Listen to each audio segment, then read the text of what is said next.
Cette table ronde consacrée à certaines filières de producteurs permet d'éclairer les enjeux économiques, agricoles et structurels auxquels font face les filières lait, fruits et légumes. Pour suivre les auditions, débats et travaux parlementaires au cœur de ces sujets essentiels, abonnez-vous à la chaîne. De votre présence à tous.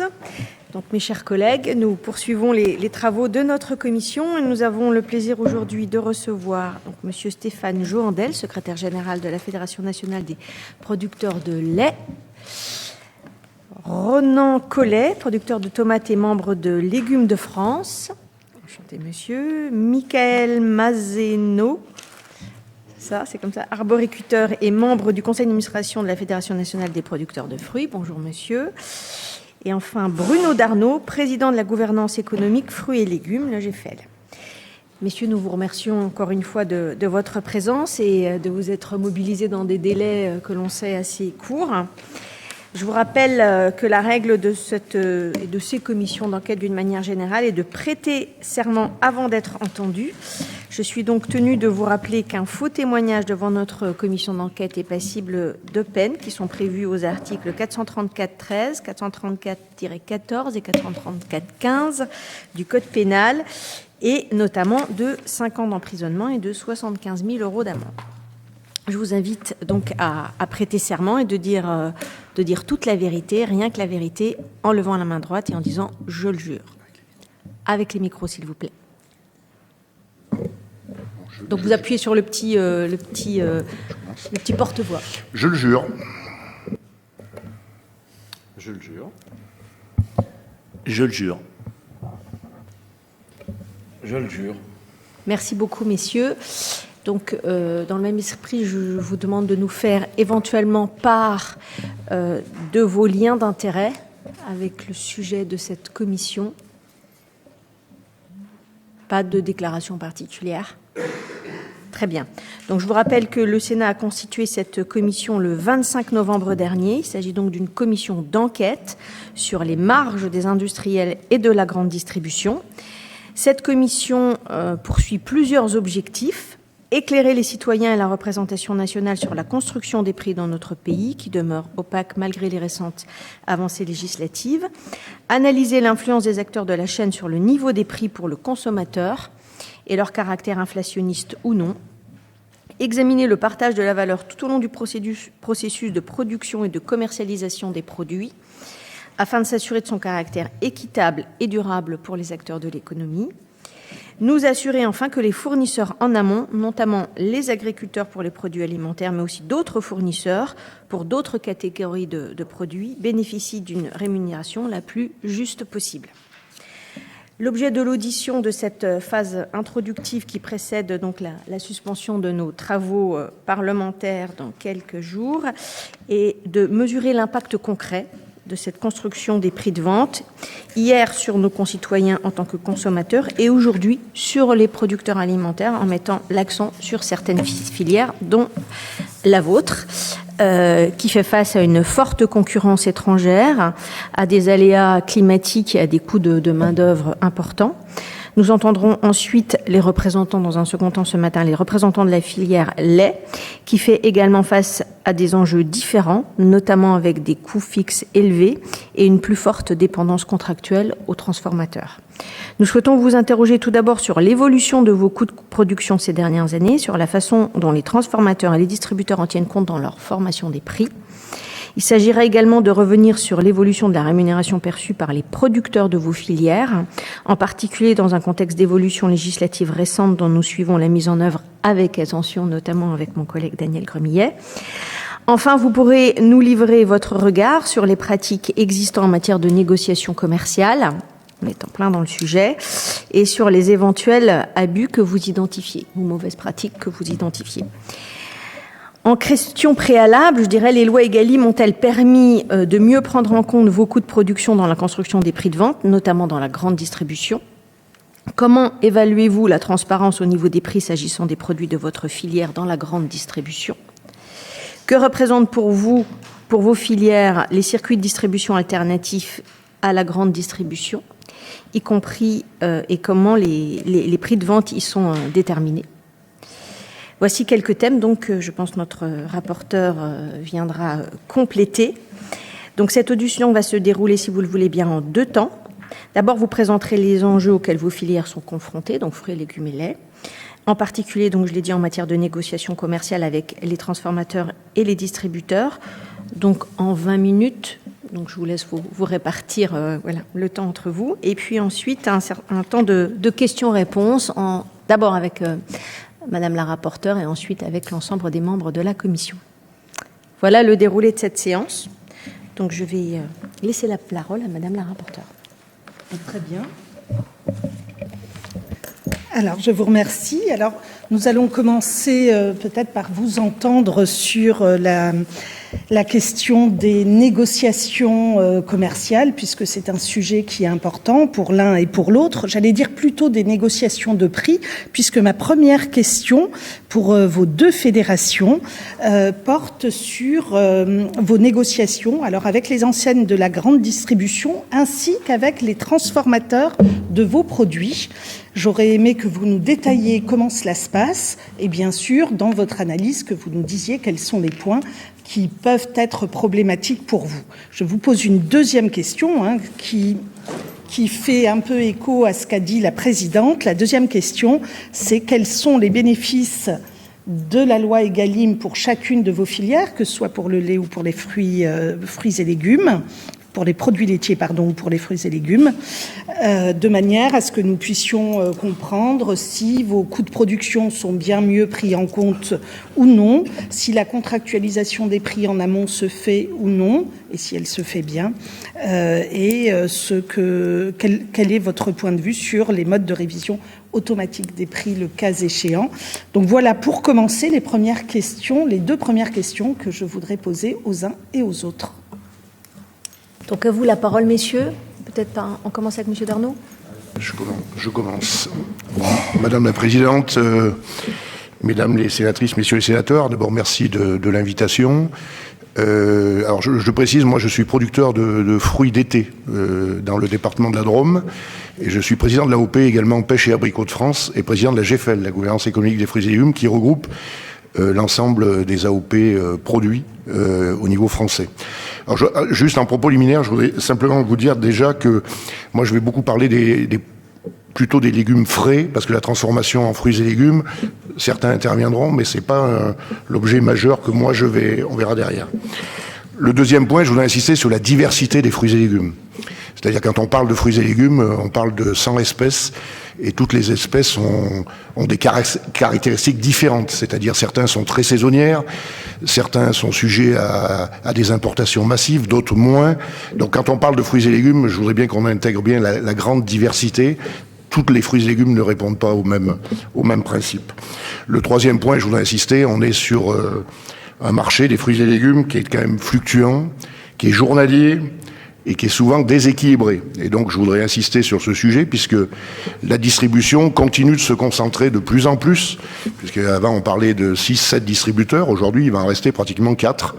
Et face à cela, les producteurs tentent de s'organiser, notamment avec ce que je représente, c'est-à-dire les organisations de producteurs, et qui sont réunis, une caractéristique française, en AOP nationale.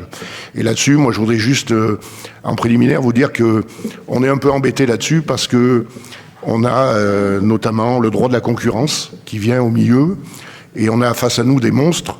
Et or, le droit de la concurrence vient nous dire que souvent, on est un peu en position dominante au niveau des AOP, qu'on ne devrait pas discuter de prix, qu'on ne devrait pas discuter des volumes, qu'on ne devrait pas...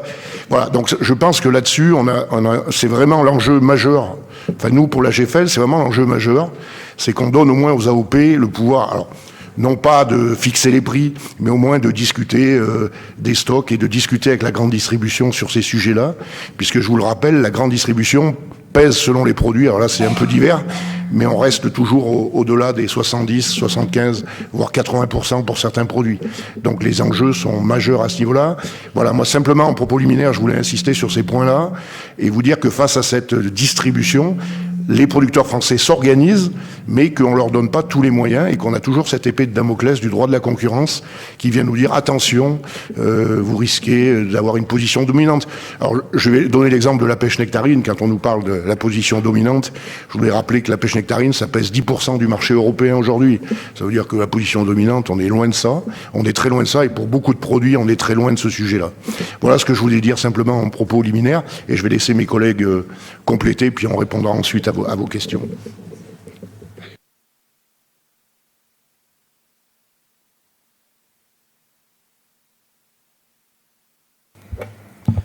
Écoute, sur l'introduction, j'ai rien à ajouter. Il faut que je m'approche du micro. Oui. Ok. Non, sur l'introduction, je disais, j'ai rien à ajouter. Après, sur les questions que vous avez posées, alors la loi Egalim, en légumes, on est très peu concerné par la loi Egalim. Il y a très peu de contractualisation de fait avec les acheteurs.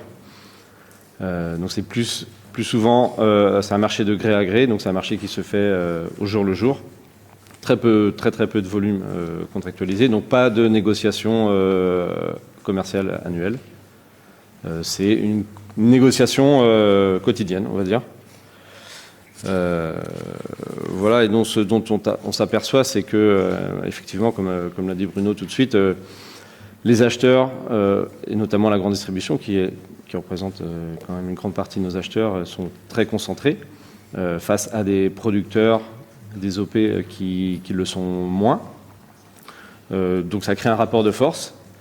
Voilà, donc on s'aperçoit qu'il y a un rapport de force quotidien. Et donc je tiens à préciser qu'effectivement, le fait de pouvoir se rassembler en OP et en AOP nous permet quand même de rééquilibrer un peu ce rapport de force. Et donc on a besoin vraiment que les modes de fonctionnement des OP et AOP soient facilités et surtout, comme le disait Bruno, de pouvoir échanger entre nous en termes de volume, en termes de préparation de saison, voilà, discuter entre nous pour pouvoir organiser et animer un marché légume par légume. Et ça, c'est quelque chose qui est aussi apprécié de nos acheteurs de la grande distribution. C'est quelque chose qui sollicite. Et nous, c'est quelque chose qui nous permet d'être plus forts et plus efficaces. Voilà. Et donc aujourd'hui, effectivement, la loi de la concurrence, comme disait Bruno, nous freine parfois ou nous fait peur parce qu'effectivement, on a des limites qu'on ne doit pas franchir. Et donc, chaque jour, on doit faire attention à ce qu'on échange entre nous. Puisqu'on a certaines limites qui tombent sous le coup de la loi. Et donc vraiment, il y a des choses, je pense, à revoir et améliorer sur le mode de fonctionnement des AOP notamment. Et des limites jusqu'où on peut aller pour servir la profession, parce que l'idée, c'est toujours de servir la profession et de servir au final le consommateur. Voilà, et sinon je voulais ajouter pour les fruits et légumes, je ne sais pas si je vais dans le sujet de la première question, mais voilà, on s'aperçoit que le rayon fruits et légumes, c'est un rayon très important pour la grande distribution. C'est un rayon sur lequel on s'aperçoit que les taux de marge sont bien supérieurs à d'autres rayons, à d'autres produits. C'est un rayon qui attire le client dans le magasin, donc qui doit être toujours, on va dire, bien tenu et proposer une large offre pour attirer les clients. Et on s'aperçoit que dans d'autres rayons, il y a des produits tels des produits ultra transformés. On va citer Coca-Cola, Nutella, ce genre de choses. Où on s'aperçoit que les marges sont extrêmement réduites, voire quasiment nulles. Et en fruits et légumes, c'est un rayon qui a des marges énormes. Et donc on a l'impression de travailler pour les autres marques, en tout cas pour d'autres produits. Voilà, c'est-à-dire la valeur de nos produits servent à rentabiliser un magasin et donc à aller permettre de faire des marges très, très faibles sur d'autres produits qui ne sont pas de première nécessité et qui ne sont pas forcément bons pour la santé, contrairement aux légumes. en tout cas. Voilà, je ne sais pas si Michael, tu veux ajouter quelque chose.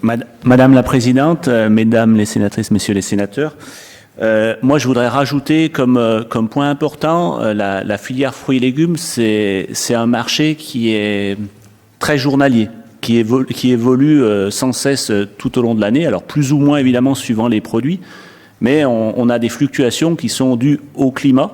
Alors au climat, à la production, qui implique des à-coups de production, mais au climat aussi au commerce, parce que le client n'achètera pas un poireau quand il fait chaud, ou moins, et vice-versa, un melon quand il fait froid.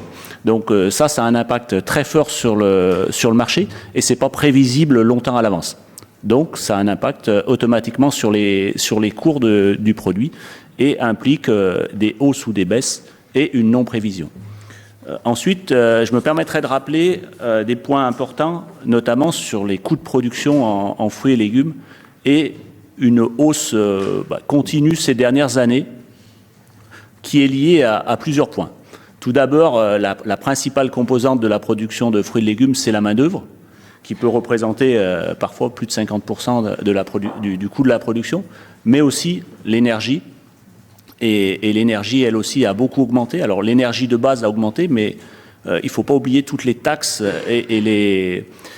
toutes les taxes qui ont pu être ajoutées dessus et les coûts du transport de l'énergie qui font que la facture évolue très fortement pour les producteurs. Bien sûr, les autres intrants. Et enfin, rappeler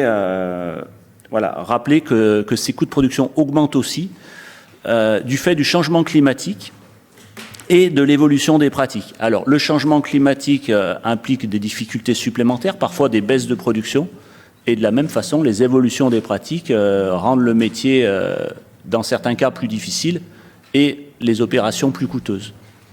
Et parfois, induisent une baisse de production. Donc, tout ça concourt au prix et au coût de revient. Donc, c'est important parce que le coût de revient, il n'est pas lié à une filière, mais il est parfois lié à une exploitation et peut être variable suivant la sensibilité à tel moment à un aléa climatique ou pas. Voilà.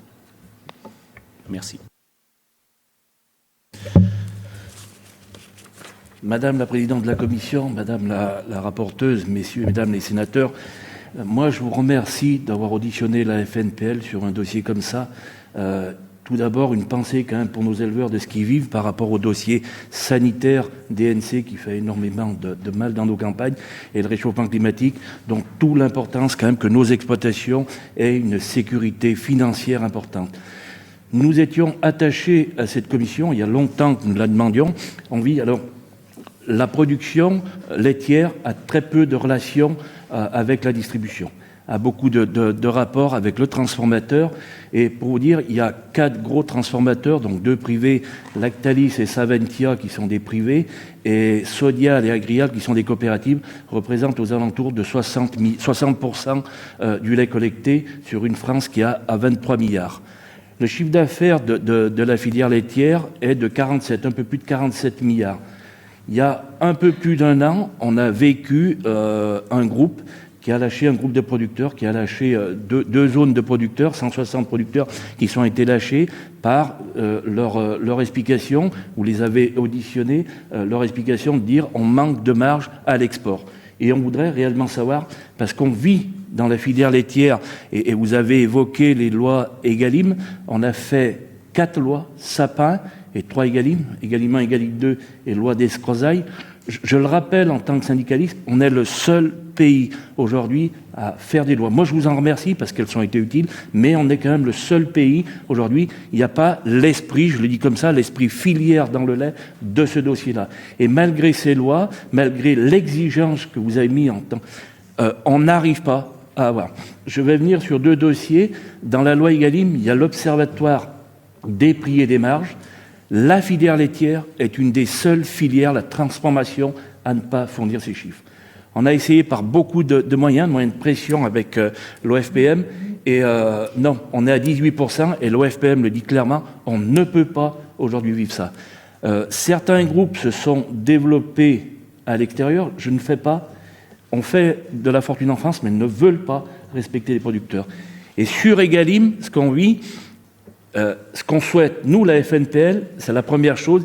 Il y a 3 options dans Egalim. La 3e option est d'une opacité pas possible. Les producteurs, pour être clair, les producteurs négocient leur MPA, la matière première agricole, en valeur. Et dans la 3e option, dans l'option 3, on la met en pourcentage et on la mélange avec la MPI, la matière première industrielle. De ce que nous disent la distribution, ils prennent la MPA à 100%, puisqu'elle est sanctuarisée. Mais ne prennent pas toujours la MPI. Ça veut dire que les transformateurs reviennent, prennent ce qu'ils ont besoin sur la MPI et nous donnent ce qui reste avec la MPA. Cette option 3, aujourd'hui, devrait disparaître. Puisque c'est un tiers de confiance et souvent c'est le commissaire aux comptes aujourd'hui et il y a une opacité très importante dans ce dossier-là. Le 2e point que je tiens à souligner et qui moi m'inquiète beaucoup, mes collègues, on parle beaucoup de souveraineté alimentaire. C'est un débat, ça parle, on a besoin de cette dépendance alimentaire. Il n'y a plus qu'en lait où on a la souveraineté alimentaire et si on décortique dans le lait, on l'a plus en matière grasse. On est dépendant. Voilà sur ces points-là. Sur les options, aujourd'hui, la demande qui est faite, c'est que quand on négocie, quand une OP ou une coopérative négocie, la MPA doit être sanctuarisée et connue avant que les CGV partent aux distributeurs. La MPA, et elle n'est pas touchable. Il faut que les distributeurs aient connaissance du prix payé. C'est le premier point. Le 2e point, c'est le prix payé, oui. Le prix payé, qu'on ait vraiment cette connaissance-là. Le 2e point, et vous n'êtes pas sans savoir, l'interprofession laitière, le CNIEL a eu beaucoup de difficultés ces derniers temps. Moi, je le perçois comme ça en étant aujourd'hui au bureau du CNIEL. Nous n'avons plus la même vision de la filière laitière française. Et ça m'inquiète énormément. Et l'interprofession, dans la loi Egalim, doit fournir des indicateurs coûts de production. L'indicateur coût de production sur le marché intérieur, aujourd'hui, pour les producteurs, un indicateur coût de production export, savoir la vraie valeur qu'il y a sur l'export, et un indicateur coût de production beurre poudre, aujourd'hui, qui doit arriver. Le beurre poudre, ça fait plus de 3 ans, et je suis désolé, mais de vous le dire comme ça, il y a une opacité, et les transformateurs ne veulent pas souligner leurs chiffres. Ce qui met, je soulignais à Egalim, ce qui met le plus en colère nos éleveurs, c'est nos pays nordiques, aujourd'hui, qui sont quand même payés beaucoup plus cher que nous, entre 30 et 50 euros de différence. Voilà. L'analyse que j'en fais personnellement, et je sais que je suis dur, mais je pense qu'il faut qu'on prenne conscience de ça, nos pays nordiques sont détenus par des coopératives aujourd'hui. La coopérative va du producteur jusqu'à la commercialisation et se challenge pour mettre le meilleur revenu. En France, on a affaire à des privés. Et désolé de le dire comme ça, je suis beaucoup désolé parce que c'est très dur, mais nos coopératives aujourd'hui n'ont pas d'indépendance en France. Nos 2 grosses coopératives, nos industriels privés, y ont un pied dedans. Ça veut dire qu'ils font ce qu'ils veulent. Voilà. Pour vous donner un exemple, Agrial, la coopérative laitière, 40% de son volume laitier est transformé par Sabentia. Donc ne peut pas faire ce qu'il veut. Et je pense que c'est une faiblesse aujourd'hui pour la filière française. Je vous ai évoqué Lactalis qui avait lâché des producteurs. Dans la contractualisation, comme on l'avait perçu, il faut qu'on fasse évoluer cette contractualisation pour que les volumes des OP, des organisations de producteurs, soient collectifs. Il faut que ça soit un volume que l'OP amène aux transformateurs. Ce qu'a fait Lactalis, de laisser des producteurs sur le bord de la route, on a réussi à les recaser. Si c'était aujourd'hui, ça serait beaucoup plus compliqué. L'inverse ne peut pas exister. Ça veut dire qu'on n'a pas l'arme pour dire, non, écoutez, on n'arrive pas à se mettre d'accord sur un prix d'huile de lait, nous, on vous retire 100 millions, on vous retire ce volume parce qu'on a d'autres acheteurs. Ça n'est pas possible. Il faut qu'on fasse évoluer la loi, que les OP aient des contrats collectifs aujourd'hui envers leurs transformateurs. Les producteurs ne doivent pas être identifiés à l'entreprise, mais identifiés à l'OP. C'est d'une importance capitale. Et que je leur ai dit que la MPA soit négociée avant les CGV.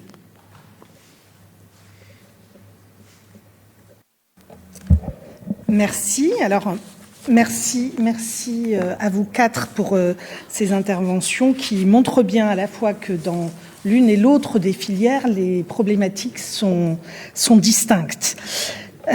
lorsque l'on parle, alors peut-être pour commencer par les fruits et légumes, lorsque l'on parle des prix, des marges de la grande distribution, effectivement, on cite souvent les fruits et légumes comme étant, et d'ailleurs pas plus tard qu'hier où nous avons interrogé les associations de consommateurs, elles ont toutes cité les fruits et légumes comme étant le rayon dans lequel les marges étaient les plus importantes. Et effectivement, ce que vous disiez, Monsieur Mazneau, on est bien dans cette situation, semble-t-il, où les fruits et légumes servent en fait d'arbitrage pour pouvoir avoir des marges quasi nulles sur des produits leaders et donc des marges bien plus élevées sur les fruits et légumes.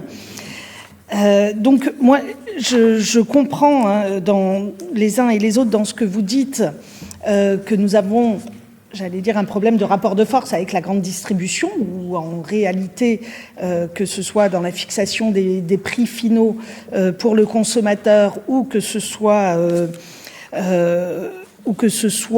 j'allais dire, avec des marques leaders, un rapport de force qui leur est défavorable, on voit bien que c'est bien le rapport de force qui va aller faire le prix. Donc je voulais savoir, pour les uns et les autres, comment améliorer ce rapport de force lorsque vous êtes face à la grande distribution, et est-ce que vous avez des pistes pour rendre finalement, alors ces négociations, qu'elles soient, j'allais dire au jour le jour, ou qu'elles soient à un moment donné dans l'année, comme c'est le cas, avez-vous, vous, des indications à nous donner qui pourraient permettre de rééquilibrer ce rapport de force? Ça, c'est mon premier point. Ma deuxième question, c'est est-ce qu'il est déjà arrivé dans vos filières que vous refusiez de vendre parce que vous avez des prix trop bas en face qui vous sont proposés? Alors, on va vous laisser répondre. Non, je vous en prie, allez-y, on va vous laisser répondre. Alors, je vais faire 2-3 petites remarques et répondre à vos questions. Vous parlez des marges. Je voudrais intervenir notamment sur les produits d'import. Parce qu'en fruits et légumes, vous savez qu'il y a beaucoup d'importations. On parle de 50% dans la filière, mais on va relativiser un peu parce qu'il y a les produits exotiques, mais quelque part, il y a des produits d'import de façon forte. Première remarque, les marges sur les produits d'import ne sont pas les mêmes que sur les produits français. Et ça, c'est un enjeu majeur. C'est-à-dire, les distributeurs ne prennent pas de marge, ou très peu, sur les produits étrangers et en font des produits d'appel. Donc on a deux situations en fruits et légumes. Soit il y a des volumes très importants, je prends l'exemple de la tomate, où ça vient déstabiliser complètement avec des volumes très importants, mais vous avez dans de nombreuses filières peu de volumes, mais qui vont faire des prix références. Et ces prix références vont nous tirer vers le bas sur les promotions françaises. Donc ça, c'est un des sujets majeurs. Le deuxième, qui concerne toujours ce problème de promotion et de fonds de rayon, les consommateurs ont l'impression qu'il y a des marges énormes, sauf qu'il y a une très grosse différence entre les promotions et le fonds de rayon. Et là aussi, il n'y a pas de politique d'enseigne, c'est-à-dire, c'est une des difficultés, c'est-à-dire que une enseigne peut décider d'une promotion nationale, pas de problème, donc ça là, vous retrouverez le même prix sur l'ensemble du même distributeur, sauf que de plus en plus de magasins, on appelle ça des indépendants, mais même ceux qui sont concentrés, les directeurs de magasins ont une liberté totale. Et on retrouve souvent des fonds de rayon où il y a une volonté du magasin de ne pas mettre en valeur le produit, et vous allez le retrouver à des tarifs où là le consommateur dit qu'est-ce que c'est que ce tarif-là, et en plus on perd le consommateur parce qu'il ne comprend plus le prix du produit, puisque d'un côté il va trouver une promotion une certaine semaine, et la semaine suivante il va trouver un fonds de rayon qui est 3-4 fois la promotion.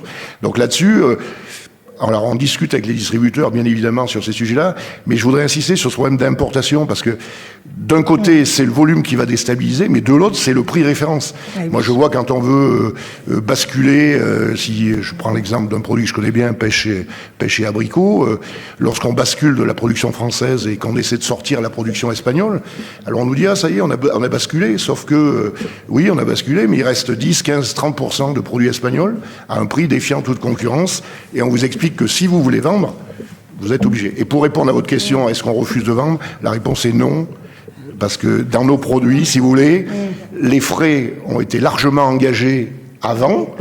Certes, il reste peut-être parfois la cueillette, mais quand c'est stocké, tous les frais sont faits. Et ça veut dire que la perte est encore plus énorme si on ne vend pas. Donc on n'a pas cette résistance-là, si ce n'est les discussions, encore une fois, je le redis, au niveau des OP, des AOP. Voilà, on discute de ces sujets-là, ça c'est de façon importante. Et sur les promotions également, je voudrais insister sur le fait que les distributeurs ne sont pas très souples, c'est-à-dire, c'est des discussions qu'on a parfois 3-4 mois avant pour décider des promotions. Et notamment des dates de promotion. Et en fait, on a du mal, parfois, lorsqu'on a des à-coups de production, ils ont du mal à réagir, ils ont du mal à... La souplesse, c'est pas leur tasse de thé, je sais pas comment je peux appeler ça. Donc voilà, donc on essaie. Mais cette discussion, elle est quand même importante, et ça leur sert aussi... les distributeurs nous disent que oui, avec les AOP, ça permet quand même d'avoir une vue d'ensemble de la production, et on essaie de rééquilibrer les choses. On essaie de rééquilibrer, mais encore une fois, on est tout petit. Hein. Donc le distributeur, quand il a envie d'imposer, il impose. Mais ils n'ont pas des politiques, j'insiste là-dessus, parce qu'aujourd'hui, on a entre la politique nationale et la politique du magasin, on voit des choses assez bizarres, et c'est pour ça que parfois le consommateur est complètement perdu selon les magasins, selon les régions. Nous, on fait des contrôles magasins toute l'année. On assiste à des choses assez bizarres sur les affichages dans certains magasins et dans certaines régions. Voilà, mes collègues compléteront. Oui, donc pour compléter les propos, effectivement, cette histoire de promotion, en fait, on s'aperçoit que les distributeurs souhaitent avoir des promotions en permanence à l'année sur tous les produits dans leur rayon, ce qui déstabilise complètement la perception prix du produit du consommateur. Il est complètement perdu. Il voit un même produit une semaine en promotion et la semaine d'après à 3-4 fois plus cher. Donc effectivement, on s'aperçoit qu'en fait, qu'il y a des prix fonds de rayon qui sont extrêmement margés, toujours encore, et donc avec des prix de vente très élevés. Et en même temps, on a des promotions avec le même produit, parfois à des prix extrêmement bas, avec une marge écrasée. On s'aperçoit aussi que pour les légumes, les fruits et légumes, on a de l'importation qui est à des prix très bas toute l'année, et en même temps des produits français équivalents qui sont avec des marges importantes et donc des prix importants en rayon. Ça déstabilise complètement le consommateur, ça le dirige vers ces produits d'importation, et il délaisse du coup les produits nationaux, nos produits. Il y a un exemple flagrant sur la tomate, avec des tomates d'origine marocaine qui sont toute l'année en magasin à 99 centimes la petite barquette. Les mêmes barquettes, bien évidemment les producteurs français ne peuvent pas rivaliser avec de tels prix, sinon ils perdent de l'argent. Donc les barquettes des producteurs français, pour le même grammage, sont vendues beaucoup plus cher, parce qu'en plus de l'acheter plus cher aux producteurs français, ils font une marge plus importante dessus. Voilà. Et ensuite, d'avoir des promos toute l'année en rayon, effectivement, le prix perçu par le consommateur est complètement faussé. Et en fait, le consommateur, on peut s'imaginer qu'il a l'impression de se faire avoir quand il achète un produit hors promo. Il se dit, ah oui, mais non, s'il est à ce prix-là aujourd'hui, c'est que c'est le prix juste auquel je devrais l'acheter tous les jours. Ce qui n'est pas le cas. Ce qui n'est pas forcément le cas. Je voulais aussi donc répondre à la question, oui, comment faire pour réduire le rapport de force distributeur-producteur. Nous, on en appelle au bon sens je cherche mes mots. Il existe déjà la modération des marges, et on s'aperçoit qu'elle n'est pas forcément appliquée. Et voilà. Et en fait, on aimerait avoir une meilleure implication des acheteurs, une meilleure défense de la production nationale. Il n'y a pas de raison qu'ils aillent faire plus de marge sur la production française que sur les productions étrangères, qui, on le sait bien, sont produites à bas coût, pas dans les mêmes conditions ni sociales ni environnementales que la production française. Donc effectivement, pour pouvoir rémunérer justement un producteur français, il faut le rémunérer plus qu'un produit d'importation.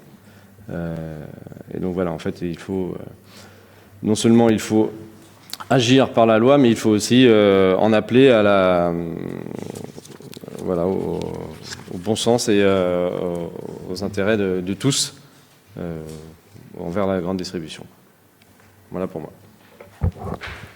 Je me permets d'en rajouter un peu sur cette part cette part produits en promotion, produits premier prix et produits fond de rayon, le grand différentiel qu'on peut avoir entre les deux parties. Et la problématique, c'est que sur le premier prix ou la promotion, les agriculteurs ne couvrent pas forcément leur prix de revient, mais dégagent le marché. Et comme c'est la partie fond de rayon qui leur permet de payer leurs frais de l'année, c'est cette partie qui diminue de plus en plus, puisque quand le rapport est grand, le consommateur il choisit et il aurait tort de choisir toujours le produit le plus cher. Donc c'est tout à fait expliqué, c'est tout à fait compréhensible. Donc c'est vraiment cet écart qui pénalise la production française. Ça a été dit par Bruno Darnaud, l'écart entre le produit importé et le produit français aussi. Donc c'est pas non plus dire on veut plus de promotion, parce que la promotion c'est vraiment un outil aussi pour dégager le marché, mais il faut que cette promotion soit au bon moment, au moment où le pic de production est là, au moment où il faut dégager le marché, et il faudrait pas qu'elle serve de référence pour le reste de l'année, parce que ça a un impact évident sur le coût de production. Évidemment, on peut pas forcément refuser de vendre, mais ça peut arriver dans certaines productions quand la production est pas cueillie. Alors c'est le cas des productions très courtes, entre le délai de cueillette et le délai de vente, comme la cerise par exemple. Parfois, si le coût de ramassage n'est pas payé, on laisse sur les arbres, tout simplement. Donc ça arrive, mais ponctuellement. Évidemment, toutes les autres espèces, quand la récolte est déjà faite, les coûts sont engagés. Il ne reste plus qu'à finir le travail.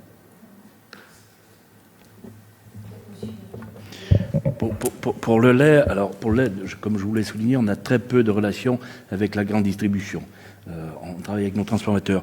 Sur votre question, Madame Gull, sur le refusé de vente, non. Dans le lait est une denrée périssable et est collectée toutes les 48 ou 72 heures et il part. Souvent, certains transformateurs donnent le prix après que ce soit ramassé. Certains ont appris le prix de novembre, ces jours. Donc ça, c'est inadmissible, puisqu'on a souvent un mois de retard. Il y a le mot qui nous est souvent mis à l'interprofession, la compétitivité. Moi, j'aimerais comprendre, soit la filière ne rémunère pas et n'a pas de marge, et on se pose autour de la table, mais on est transparent là-dessus. Un transformateur nous soulignait, un Emmental allemand arrive moins cher dans nos étals, avec un prix du litre de lait plus cher, à 50 € de différence à la tonne. Ça nous interpelle. Et une chose qui monte dans les campagnes et qui tendance à faire mal et qui a expliqué un peu nos actions syndicales de 2024, c'est cette reconnaissance. Et certains, comme la FNPL le ressent, certaines industries de l'agroalimentaire se sont développées extérieures et veulent faire de l'importation. Voilà. Pas avec la même qualité, pas avec le système social qu'on a. Et là, il faut qu'on en ait vraiment conscience pour défendre ce système social. Moi, je vous l'ai dit tout à l'heure, à l'interprofession laitière, nous n'avons plus la même vision et des visions différentes. Certains veulent faire du commerce et pas de la production. Et ça, c'est dangereux. C'est que des mots, mais c'est dangereux de ne plus avoir cette souveraineté alimentaire. Il faut réellement regarder ce qu'on met derrière la souveraineté alimentaire. Et l'élevage laitier, au-delà de l'alimentation, fait de l'occupation des territoires.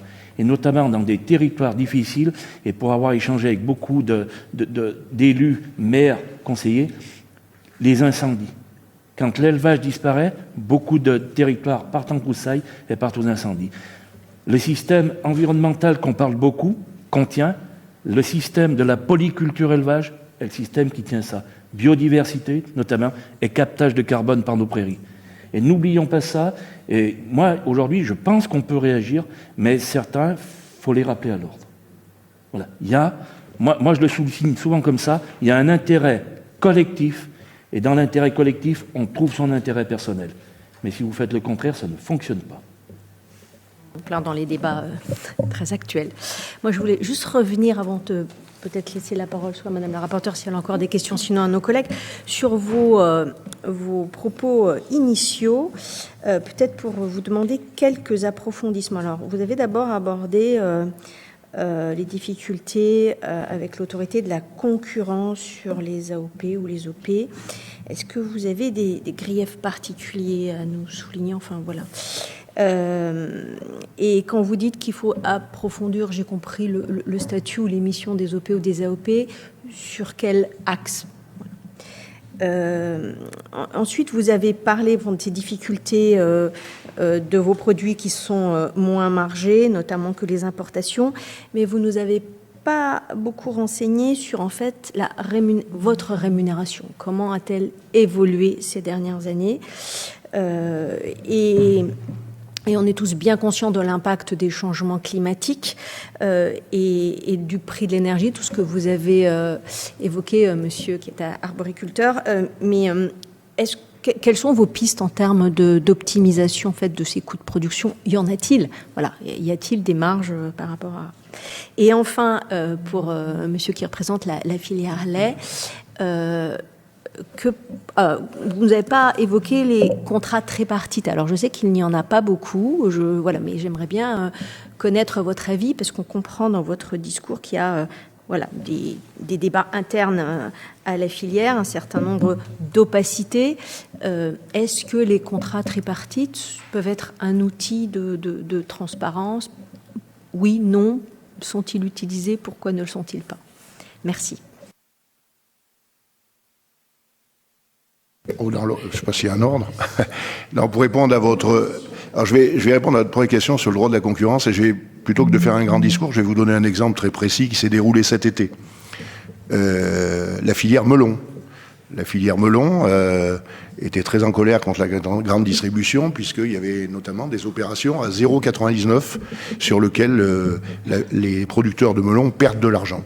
Et ont voulu discuter avec les distributeurs sur ce sujet-là, sur ces 0,99.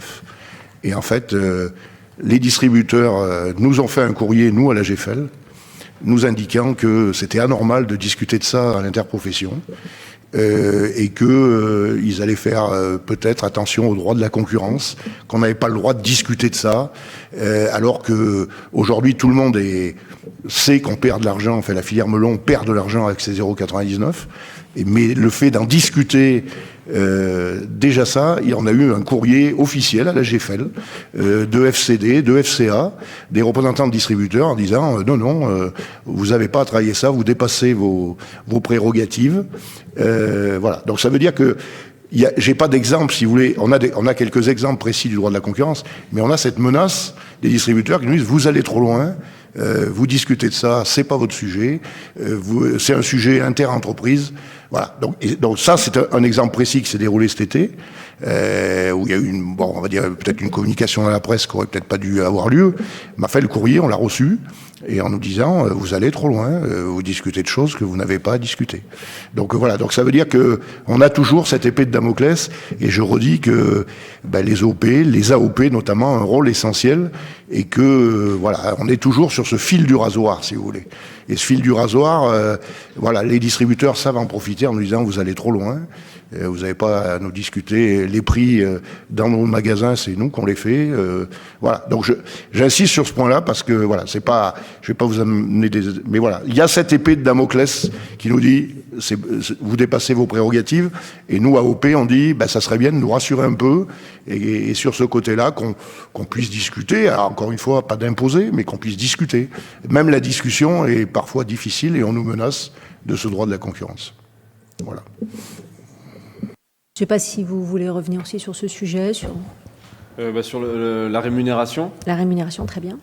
Effectivement, donc en légumes, connaître le coût de revient d'un légume, c'est extrêmement compliqué parce qu'en fait, il y a toute la durée de vie de la culture et jusqu'au jour où on récolte le légume, on ne connaît pas encore avec précision son coût de revient.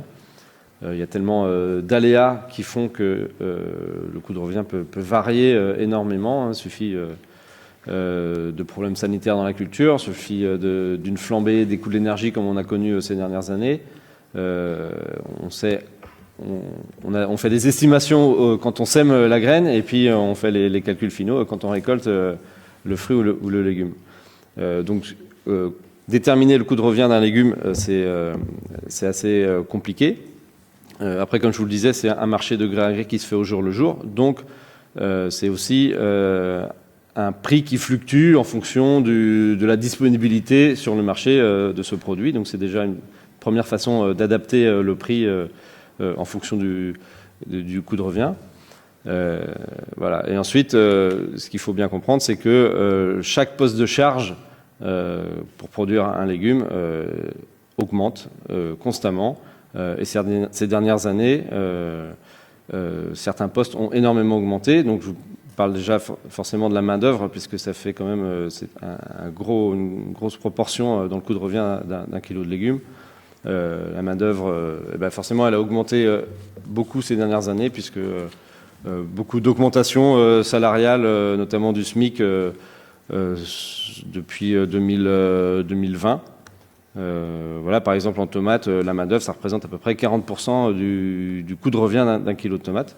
Donc forcément, ça impacte beaucoup le coût de revient.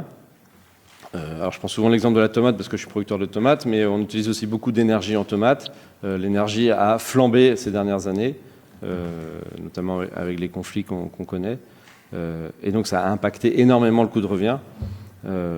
Voilà, et donc en fait, c'est des choses qu'on ne pouvait pas prévoir, qui sont impossibles à prévoir, et pourtant qu'on a subi de plein fouet. Et donc ça veut dire que c'est aussi pour ça que la contractualisation est très compliquée, parce qu'on ne connaît jamais notre coût de revient à l'avance. Mais c'est quelque chose qui doit être pris en compte par les acheteurs et la grande distribution. Et bien chaque jour, en fait, c'est nous, producteurs, vendeurs, qui donnons la température, qui expliquons, qui faisons de la pédagogie auprès des acheteurs pour leur expliquer que, il faut acheter nos produits plus cher en ce moment parce qu'il y a telle complication, tel coût qui a augmenté. Voilà, et donc là, c'est toujours pareil, ça fait partie de la négociation journalière. Vous voyez l'exemple en ce moment des choux-fleurs. Voilà, c'est même plus une question de coût de revient, là, c'est une question de surproduction, et il faut que les acheteurs s'adaptent. Et c'est pour ça qu'il y a beaucoup de communication en ce moment sur le chou-fleur pour que les prix d'achat s'adaptent et les prix de vente aussi s'adaptent à cette surproduction. Et je voulais juste revenir sur comment aider les producteurs à améliorer leur coût de revient. Il existe aussi ce qu'on appelle les programmes opérationnels qui ont été mis en place au niveau européen et qui sont un outil pour favoriser, pour aider la production à améliorer améliorer de manière vertueuse toutes ces pratiques et qui aident à financer des investissements aussi bien de conditionnement que de production et qui aident largement à améliorer les coûts de revient des producteurs. Voilà. Et c'est opérationnel, C'est opérationnel, oui. Très bien, merci monsieur. Peut-être vous pour répondre aussi. Alors, je ne vais pas reprendre tous les éléments qui ont été dits parce que une bonne partie sont exactement les mêmes. Je voudrais simplement revenir sur la rémunération en fruits de manière générale. Et attention, il y a toujours des cas particuliers, mais de manière générale, la rémunération est en baisse. Et le premier point qui peut l'indiquer, c'est la baisse du nombre de producteurs et la baisse de surface exploitée en fruits en France. Ça, c'est le premier indice. Un découragement. Alors, une baisse de rémunération et en face une hausse du travail à effectuer, que ce soit un travail réglementaire ou un travail sur l'exploitation, un travail physique. Donc, quand on met les deux l'un face à l'autre, une hausse des coûts qui s'ajoute par-dessus, forcément, on diminue l'intérêt et surtout, on diminue la rémunération. Donc ça, c'est une certitude, une baisse de rémunération. Et ce qui s'est passé dans les années passées, on va dire jusqu'aux années 2000-2010, un gain régulier de productivité, alors par de la mécanisation, par des améliorations, et aujourd'hui on n'a plus ce gain, et comme je vous l'ai dit tout à l'heure, on a plutôt une perte de productivité. Donc on ne gagne plus en rémunération simplement par l'investissement et simplement par l'évolution du travail. Aujourd'hui, les augmentations de charges passent dessus, et comme on a une baisse de productivité, d'autant plus une baisse du résultat et de la rémunération. Face à nous, on a des produits qui viennent des autres pays, d'Europe ou du monde, et qui n'ont pas forcément les mêmes normes que nous. Donc les normes sociales et les normes environnementales. Et quand vous mettez ces deux points, simplement ces deux points dans la balance, ces deux points font que notre produit est moins attrayant pour le consommateur. Quand bien même on peut parler d'un produit plus qualitatif, un produit plus de terroir, mais le portefeuille décide et au final, si on ne vend pas nos produits, on n'a pas la rémunération, et si on le vend moins cher, on perd de la rémunération. Donc ça, c'est un point très important, et c'est ce qui fait toute la difficulté pour améliorer aujourd'hui la rentabilité et redonner de l'attrait à nos filières, parce qu'on perd sans cesse de la souveraineté alimentaire dans tous les produits. On voit d'année en année la part française qui s'effondre, et avec les producteurs, c'est toutes les filières, parce que c'est pas que le producteur, c'est le marchand de machines agricoles, c'est les coopératives, etc. Et même parfois, alors un peu moins en fruits et légumes, mais l'industrie agroalimentaire qui est derrière et qui transforme nos produits. On va laisser la parole à monsieur. Simplement, si vous pouvez nous transmettre tous les documents que vous avez, voilà, pour étayer, et notamment, monsieur, si c'est possible, tout à l'heure, le courrier dont vous nous avez fait part. Voilà, ce serait très intéressant. Merci. Sur vos deux questions, sur Egalim, oui, il y a eu un effet sur les producteurs de lait. Il faut le reconnaître, la FNPL a été très moteur pour faire Egalim et pour avoir une juste rémunération. Et l'objectif du coût de production sur le marché intérieur était qu'on atteigne 2 SMIC pour les éleveurs laitiers. On est à 1,6 SMIC pour 2024. Donc il en manque encore et on souhaite canter ça.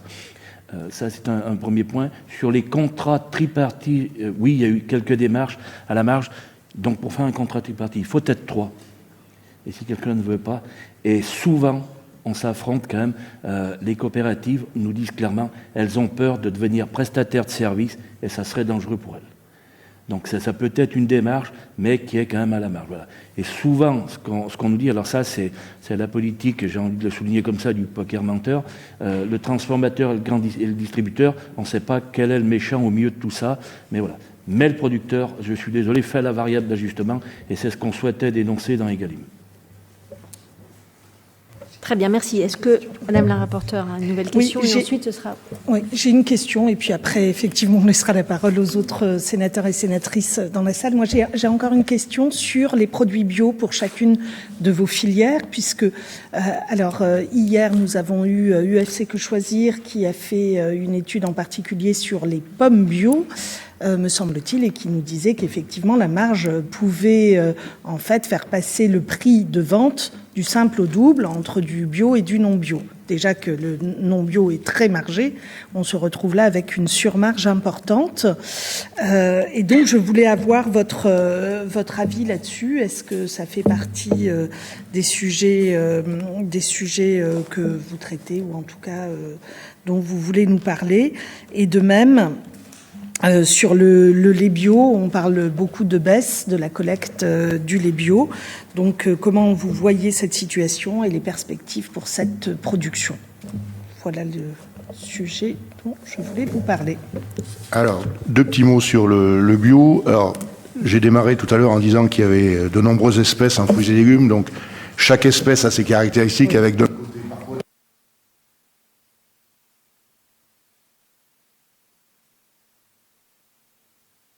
Pardon, excusez-moi.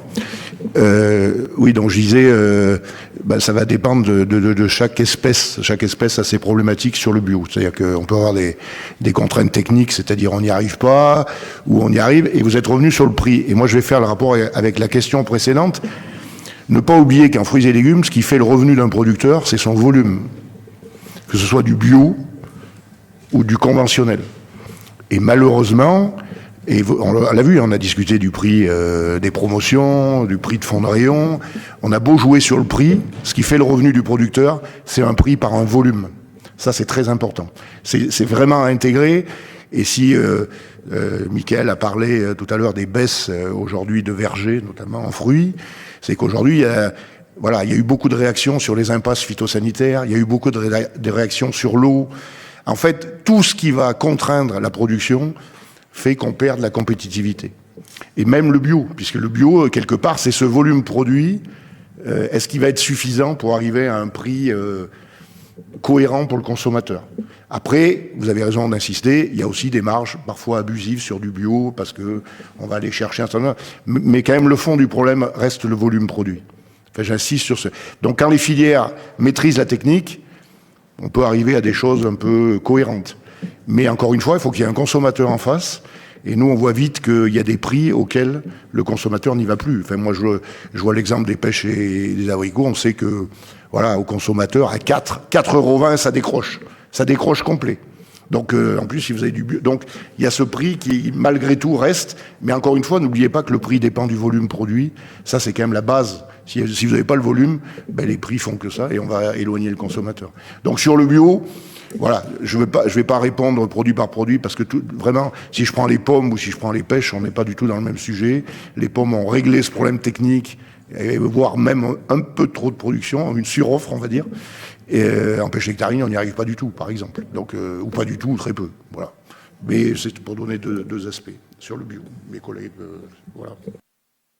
C'est complet. Non, je n'ai pas grand-chose à ajouter. Oui, juste qu'effectivement, produire bio, ça coûte plus cher que produire en conventionnel. Donc, il faut forcément rémunérer plus cher le producteur et vendre plus cher en rayon si on veut faire la même marge. On s'est aperçu que quand même les marges sur le bio pendant longtemps ont été bien supérieures aux produits conventionnels.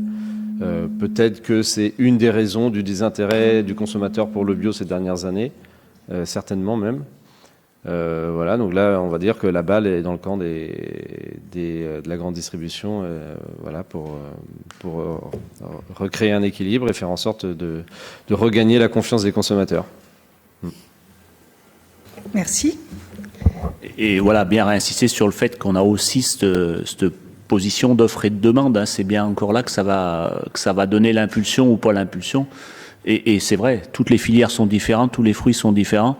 La pomme, aujourd'hui, c'est plutôt de la déconversion parce qu'on était allé trop vite et trop loin. Et du coup, le marché n'était pas en phase avec la production. Donc, les prix étaient inférieurs. Et donc, inférieurs en chiffre d'affaires hectare pour payer les coûts. Monsieur peut-être juste avant. Oui, non, allez-y. Non, sur la filière laitière, donc il y a eu beaucoup de conversions bio dans les années 2018-2019. Il y avait un marché, une segmentation, il y avait une demande de la consommation. Le Covid est passé par là, qui a détourné un peu le consommateur. Je ne sais pas s'il a fait l'amalgame entre le bio et la proximité, ce confinement. La filière a énormément souffert. Elle retrouve une bouffée d'oxygène ces jours-là, mais elle retrouve une bouffée d'oxygène parce que beaucoup de producteurs se sont déconvertis. L'analyse qu'on peut faire, on vous fournira les éléments, c'est qu'on a une partie des consommateurs qui veulent bio, puisque c'est leur image, mais on n'arrive pas à faire augmenter ça. Il y a un point qu'on a beaucoup oublié, et je pense que c'est votre rôle. On parle beaucoup de la grande distribution, mais on a la restauration hors foyer aujourd'hui, où ça serait très bien que ce soit quand même des produits français qui soient en restauration hors foyer, dans nos écoles et tout ça. Et là-dessus, il y a toujours ce prix, mais je pense qu'il faut qu'on lève ces freins de prix-là. On peut trouver des systèmes, et je pense à un qui tient particulièrement à cœur à la FNSEA et à la FNPL, c'est le gaspillage alimentaire. Le gaspillage alimentaire qui est très présent, et la FNSEA, par la personne de Jean-Michel Lemétayer, avait créé Solal. Donc je pense qu'il faut qu'on réfléchisse vraiment à ça, parce que moi on m'annonce qu'on est entre 26 et 30% de gaspillage alimentaire. Non, on doit éviter ce gaspillage alimentaire-là, et ça pourrait diminuer les coûts. J'ai juste une petite question peut-être pour Monsieur Collet, puisque vous avez tous parlé effectivement de souveraineté, etc. Si je ne m'abuse, il y a eu la mise en production de barquettes bleu, blanc, rouge.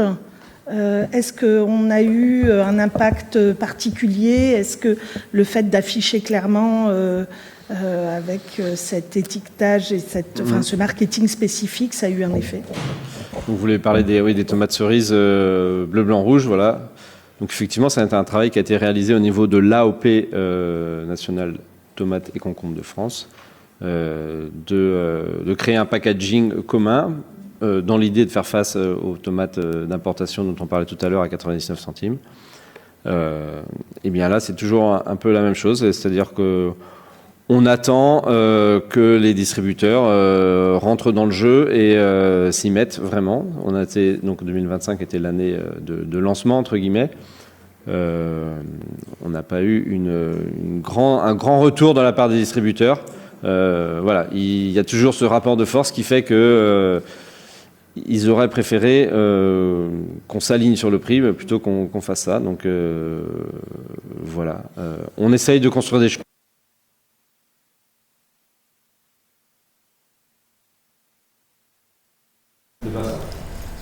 Merci. Mais on voit que c'est quand même apprécié, enfin je pense. Ce sera intéressant là si vous avez des chiffres quand même, parce que je pense que c'est pour le coup quand même, c'est un message qui passe bien auprès des consommateurs, donc ça peut être, c'est comme les opérations sur les laits, voilà. Je vous en prie. Sur ce que vous venez de souligner, sur le drapeau bleu, blanc, rouge, nous, c'est vraiment quelque chose qui fonctionne dans le lait. Sûr. Le consommateur est attaché à France. Je le redis, et on a d'énormes difficultés avec certains transformateurs qui ne veulent pas promouvoir l'origine France. Et sur l'étiquetage, là, c'est pareil. Parce que je pense qu'il y a une tromperie de consommateurs qui n'est pas entendable. On l'a vécu dernièrement au Brésil. Il y a eu des démarches au Brésil, je ne vais pas venir sur le Mercosur, je vous rassure, mais il y a des démarches au Brésil où certains sont présents là-bas et utilisent le drapeau bleu, blanc, rouge avec du lait. Oui. Et on peut vous donner les éléments. Et, la marque était la marque Président. Non, mais ça voilà. Donc, on utilise, mais on trompe le consommateur. Donc là, il y a un vrai travail. Et en lait, nous, c'est quelque chose qui fonctionne énormément. Eh bien, merci. Non, merci beaucoup, oui, monsieur. Alors, on va laisser la parole à nos collègues. Je crois qu'Evelyne, tu avais une question. Merci, Madame la Présidente. Moi, je voudrais vous interroger pour les problèmes des territoires ultramarins. On sait que pour le lait, dans les territoires ultramarins, tout ce qui est à base de produits laitiers arrive chez le consommateur à des prix qui sont excessivement élevés. Selon les territoires, la production locale laitière n'existe quasiment pas, et ce qui entraîne une forte dépendance aux importations de lait UHT, de poudre de lait ou bien de matières grasses qui sont ensuite transformées et conditionnées ensuite sur place. Bon, à ces étapes s'ajoutent le fret maritime, les coûts portuaires, le stockage, les dispositifs fiscaux qui sont spécifiques, notamment l'octroi de mer. Pour le consommateur ultramarin, cette succession d'intermédiaires rend la formation du prix difficilement à comprendre. Vous entendez parler, on entend toujours parler des marges des distributeurs localement. Moi, ce que je voudrais essayer de savoir, ça concerne le lait, mais ça concerne aussi les fruits, ça concerne aussi les légumes. Je voulais savoir comment je peux faire pour que l'on me décrive, sans me mettre de prix dans un premier temps. Ensuite, j'irai faire une deuxième démarche avec l'indication des prix. J'aimerais savoir comment je peux faire pour qu'on me donne un document pour avoir la chaîne du produit laitier ou du produit de légumes ou fruits et légumes outre-mer. Il part du producteur, il va où, il passe où, il s'entrepose où, il part du Havre. Ensuite, quels sont les différents intermédiaires que l'on peut trouver sur un produit de consommation tel que le lait ou les produits laitiers ou de fruits. Et ensuite, je mettrai dessus les différents prix pour voir où sont les marges. Parce que je suis convaincue que quand on a des taxes comme des droits de mer et autres, et que chacun rajoute sa marge, c'est qu'on doit se retrouver à certains moments à des prix qui sont augmentés artificiellement de fiscalité sur fiscalité, plus marge, plus fiscalité. Donc pour ça que j'aimerais bien avoir définitivement, alors si vous ne l'avez pas tout de suite, vous ne devez pas l'avoir, mais au moins que je puisse avoir une contribution écrite que vous pouvez adresser aux administrateurs ou à Madame la Présidente pour que je puisse ensuite travailler dessus. Alors moi, je n'ai pas les éléments du tout là-dessus. Ce que je vous propose, c'est que je vais me rapprocher de l'interprofession laitière et regarder si ce dossier est travaillé. Et on vous fournira tous les éléments possibles que je trouverai à l'interprofession laitière. Mais je veux quelque chose de pas très complexe. Hein. C'est les chaînes de distribution. Pourquoi je pose cette question? Parce que très souvent, quand on voit leur constitution de marge et d'intermédiaires, de temps en temps, on voit un producteur, et ensuite directement une structure qui réalise toute l'opération de transport, qui fait le transport, qui fait le stockage au Havre. Ils font le stockage, le transport, ils font du frigo. Donc tout ça, ce sont des températures dirigées ou dans d'autres des températures qui sont positives. Et ensuite, on a le transitaire qui fait le travail, qui arrive sur le bateau, ensuite qui va dans un entreposage, et ensuite qui arrive chez le distributeur. Donc c'est tout ça que de manière simple que j'aimerais bien avoir. Alors, je ne sais pas si vous pouvez répondre, mais on a prévu dans notre organisation, mon cher collègue, de faire une table ronde spécifique sur l'outre-mer, parce qu'on comprend bien qu'il y a des flux particuliers. Donc, je ne sais pas si vous pouvez répondre, mais sinon, c'est quelque chose sur lequel on pourra revenir plus précisément avec les acteurs spécialistes de l'outre-mer. Non, mais je vous en prie, si vous avez des éléments... Monsieur Pour-le-Lait a répondu qu'il allait se renseigner, voilà. Pour les légumes, moi, j'ai pas la réponse à vous apporter là tout de suite, mais à Légumes de France, on a une antenne outre-mer, donc je vais leur poser la question et puis ils vous apporteront les éléments qu'ils ont à leur connaissance. C'est quand même des flux spécifiques, on va revenir là-dessus. Alors, on a notre collègue aussi, Audrey, qui veut poser une question. Merci. Merci. Pardon pour mon léger retard. Audrey Linkenheld, donc je suis sénatrice du Nord. Je voulais rebondir sur ce que vous avez dit, notamment monsieur, pour les producteurs de lait, sur la question de la restauration hors foyer. Je ne suis pas sûre d'avoir complètement saisi ce que vous avez indiqué, puisqu'il me semble que la loi Egalim s'applique aussi sur les aimants liés au local et au bio, donc, et que les collectivités concernées font tous les efforts possibles pour atteindre les objectifs, même si c'est évidemment pas plus simple pour elles que pour d'autres, mais je pense qu'elles ont aussi des souhaits politiques d'y arriver, qui sont peut-être plus faciles à exaucer que les simples vœux d'un consommateur pris entre ses envies de bien faire et son porte-monnaie, même si les collectivités ont des porte-monnaies assez serrés aussi. Donc est-ce que vous pourriez revenir là-dessus, parce que je suis pas sûre d'avoir complètement saisi du coup ce que vous vouliez dire. Merci. Oui. Sur Egalim, oui, Egalim a exigé certaines choses dans la restauration hors foyer, mais dans Egalim, les grossistes sont pas tenus au coût de production. Donc c'est-à-dire, pas de souci pour mettre le français, mais la rémunération du producteur n'est pas dedans. Sur la production bio...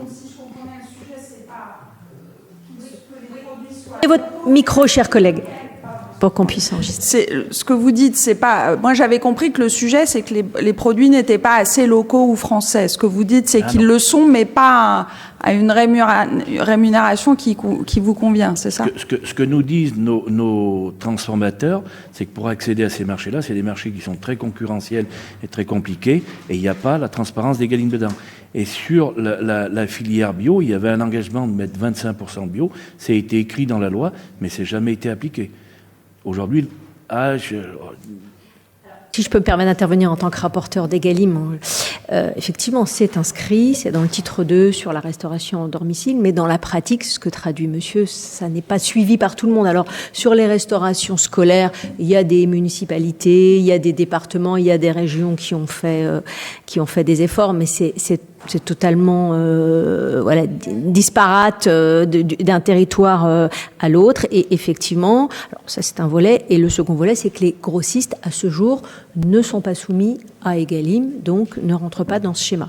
Alors, c'est tout le côté perfectible encore de la loi Egalim. Et c'est vrai qu'on a beaucoup parlé du titre 1 où il y avait les négociations commerciales, mais on a peu parlé du titre 2 qui reste à investiguer et à contrôler, d'un point de vue sur la mise en application effectivement de tout ce qui est restauration hors domicile. Moi, je rappelle par exemple que l'État s'était engagé à ce que 100% de la viande dans les administrations publiques soit de la viande française.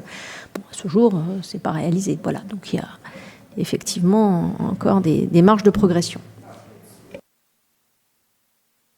Oui. Alors, on a un comité de suivi, Egalim, qui travaille sur ces différents aspects et qui pointe les évolutions. Et je pense que c'est une des raisons pour lesquelles il y a eu finalement plusieurs lois Egalim, c'est que les unes venant un peu ajuster et corriger les manquements des précédentes. Mais le volet de la restauration hors domicile est un sujet majeur pour les producteurs aujourd'hui.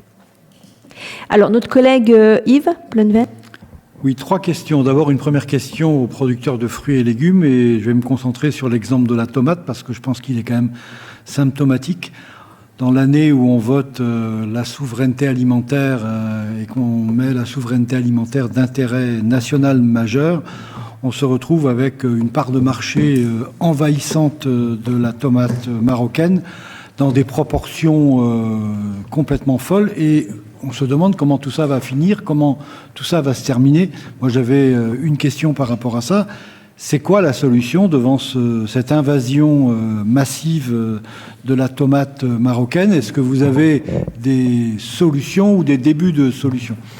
La deuxième question, ça s'adresse à la filière laitière. On avait déjà eu l'occasion d'échanger sur la problématique de la transparence. On voit bien que dans le lait, la concentration des opérateurs, le côté dominateur de certains et les méthodes assez peu transparentes de certains opérateurs font que vous n'avez pas la moitié des éléments pour pouvoir effectivement véritablement déterminer le prix payé aux producteurs. Pouvez-vous nous expliquer un peu plus dans le détail ce que vous attendez en matière de transparence? Si j'ai bien compris, dans cette transparence, on parle peut-être des produits grande consommation, les fameux PGC, mais on oublie de parler des produits qui sont essentiellement sur l'export et sur des produits particulièrement très transformés. Dites-nous un petit peu, parce que c'est important, vous l'avez un peu dit dans votre question préliminaire, mais je pense qu'il faut aller plus loin pour qu'on puisse vraiment faire bien comprendre la problématique et essayer de trouver des solutions. Et puis la troisième question, ça s'adresse à vous tous. La notion de marque nationale, mais d'une marque souveraineté, j'ai entendu parler des barquettes bleu, blanc, rouge. C'est sûr qu'à côté des barquettes Azuréa, parce que quand on regarde la barquette Azuréa, on a l'impression que c'est français. Il y a tromperie. Donc je pense qu'il y a un vrai travail à faire, mais de façon transversale sur tous les rayons. Où en êtes-vous dans les OP, dans les AOP, sur une marque souveraineté alimentaire ou qui tournerait autour d'une identification souveraineté alimentaire? Moi, je veux bien commencer par, oui, les tomates. La solution, elle est collective, selon moi. Il n'y a pas une solution. Il y en a, on va dire, tout un paquet.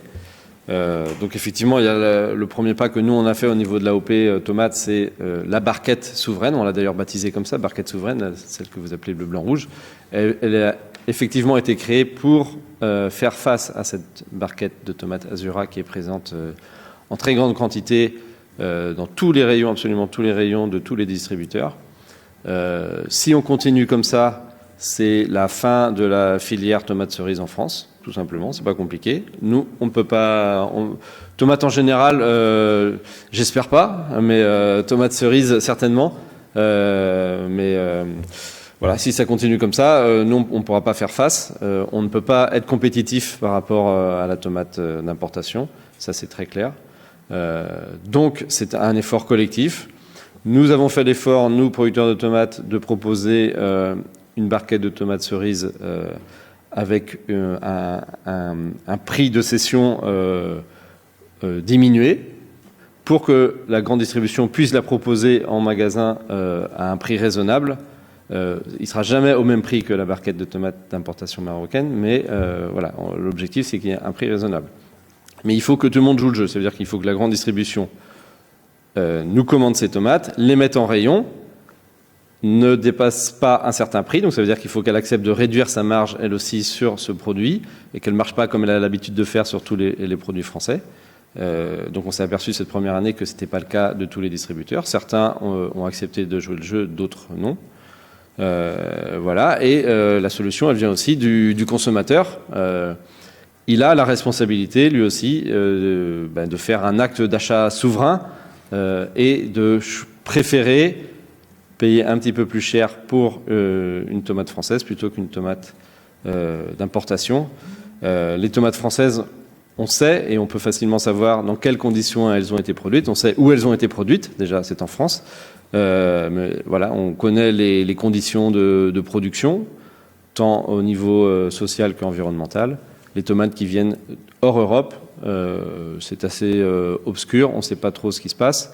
Et en tout cas, nous, producteurs, nous le savons, parce que nous, on se renseigne et on sait que au Maroc, par exemple, il n'y a plus une goutte d'eau. La main-d'œuvre, c'est 15 fois moins cher qu'en France. Donc forcément, voilà, c'est une espèce de dumping social et environnemental auquel nous, on ne peut pas faire face. On y travaille tous les jours, mais effectivement, on peut pas demander que l'effort soit fait uniquement au niveau de la production. C'est un effort qui doit être collectif. La production, la distribution et le consommateur. Voilà. Et pour répondre à la dernière question, est-ce qu'on travaille à une marque française? Oui, ça c'est le premier exemple, c'est notre premier pas. Peut-être qu'il faudra aller plus loin. Aujourd'hui, on est en train de travailler sur ce dossier-là, mais peut-être que...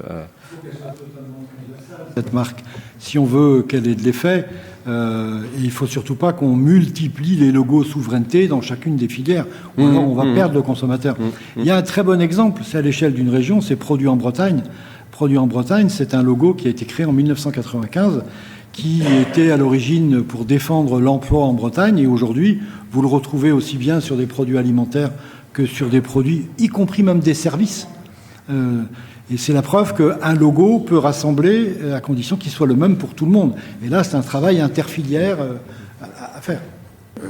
Pour compléter ce que vient de dire Roland, et puis pour aller dans votre sens, je vais donner un exemple en fruits, puisque vous connaissez la marque Verger éco-responsable qui a été lancée par la Pomme en 2011. Pêche abricot, on a rejoint en 2013. Aujourd'hui, c'est la prune qui est en train de nous rejoindre. Alors, le problème de ces marques, il ne faut pas oublier que derrière, on a un certain cahier des charges. Il ne suffit pas d'afficher qu'on est produit breton, qu'on est produit français. Derrière, il y a un cahier des charges sur lequel il y a une qualité gustative que le consommateur doit faire la différence avec le produit étranger, une qualité environnementale. Donc, c'est tous ces cahiers qu'on essaie de construire. Mais vous avez raison, la multiplication est un peu difficile. Ça, c'est évident. Et on perd aussi un peu le consommateur parce que un coup, c'est Verger éco-responsable, un coup, c'est Verger... bon. Donc ça, mais au niveau des AOP, on sent aujourd'hui quand même un certain... qui se rassemble au niveau des fruits, au niveau des légumes, pour travailler dans ce sens-là. Mais ne pas oublier c'est des cahiers des charges qui sont vérifiés avec des organismes certificateurs. Ça a un certain coût. Donc les gens y vont. Mais moi, je vous rejoins. C'est clair qu'on essaie de rassembler. C'est long, parce que je vous dis, Verger éco-responsable, c'était 2011. Et on commence à grandir aujourd'hui, 2025. Donc voilà, il a fallu habituer. Le distributeur est plutôt, pour nous, de ce côté-là, le met plutôt en avant. C'est avec ça qu'on essaie d'imposer ce produit français face aux produits espagnols et italiens. Mais vous avez raison de le dire que ça passe par des marques plus collectives et plus larges. Elles sont multiples aujourd'hui, mais on essaie de les rassembler au niveau des AOP, oui, c'est clair. Je vous rejoins. Très bien, merci beaucoup. Mais je pense que vous avez raison parce qu'on voit fleurir les démarches territoriales. Je pense qu'on a tous dans notre territoire produits, qui sont bien identifiés, mais du coup, ça vaudrait le coup quand même que vous ayez une lecture, vous, transversale de cela, puisque l'excès peut... Vraiment un dernier point, parce qu'on va interrompre la séance. Ah, d'accord. Alors, je vous demande d'accélérer, parce que vous savez qu'on voudrait interrompre la séance, donc... Je vais aller vite. La première question, oui, nous avons rencontré au sommet de l'élevage, la première question que je poserai à l'Assemblée, que mettons derrière la souveraineté alimentaire ? Parce que là, il y a beaucoup de définitions sur ce dossier-là, et que mettons, je le ressouligne, il n'y a qu'en lait où nous avons la souveraineté alimentaire pour vital pour nos consommateurs. Dans toutes les autres productions, on l'a perdu. Sur la demande, donc nous, la FNPL, c'est de rendre un pouvoir coercitif de l'OFPM aujourd'hui et d'obliger la transmission des données. C'est vraiment de donner ce pouvoir à l'OFPM.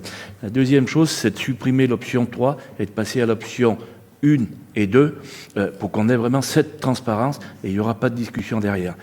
Sur l'export, je vous ai souligné qu'il fallait, dans Egalim, construire des indicateurs coûts de production où nous n'y arrivons pas. Quand vous ne voulez, je vous le dis comme ça, quand vous ne voulez pas faire les choses, on peut toujours y arriver par tous les moyens. Et la discussion que j'avais eue avec vous, et c'est là où on souhaitait, quand Lactalis a lâché les producteurs et a souligné « je ne gagne pas d'argent sur l'export », on ne sait pas ce qui est vrai ou pas vrai. Soit c'est réellement vrai par notre système social et on en prend acte, on en prend acte, mais soit ça n'est pas vrai, et il y a, je le dis comme ça, c'est peut-être brutal, il y a mon profit qui compte et le reste c'est tout. Ça, je ne l'entends pas.